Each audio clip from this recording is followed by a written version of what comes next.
কিশোরগঞ্জের পাকুন্দিয়ার মঙ্গলবাড়িয়ার লিচুর খ্যাতি রয়েছে সারা দেশ জুড়ে। চলতি মৌসুমে লিচুর বাম্পার ফলন হয়েছে। ক্রেতা বিক্রেতা ও পাইকারদের পদচারণায় মুখর লিচু বাগানগুলো। লিচুর চাষ করে স্বাবলম্বী হয়েছেন অনেকে।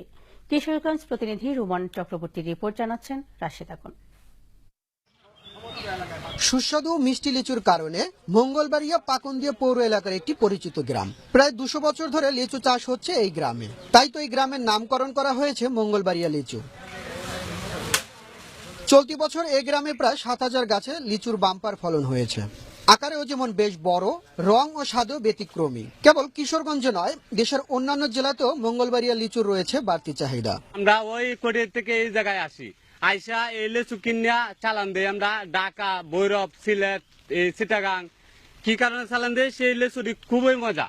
গত কয়েক দশক ধরে লিচু চাষ করে মঙ্গলবাড়িয়া গ্রামের মানুষ স্বাবলম্বী হওয়ায় পাশের গ্রামগুলোতেও অনেকেই আগ্রহী হচ্ছেন লিচু চাষে। সবারই লিচু গাছের ফলন ভালো হয়েছে এবং এখানকার লিচু অত্যন্ত সুস্বাদু, রসালো এবং আকারে অনেক বড়।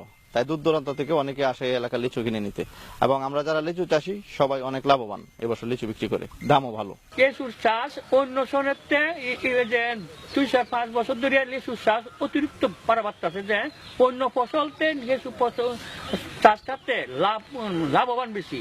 লিচু চাষে কৃষকদের সহযোগিতা করার পাশাপাশি বিভিন্ন পরামর্শ দেওয়ার কথা জানিয়েছেন স্থানীয় কৃষি কর্মকর্তা। এবছর লিচুর ফলন অনেক ভালো, কৃষকেরা খুশি।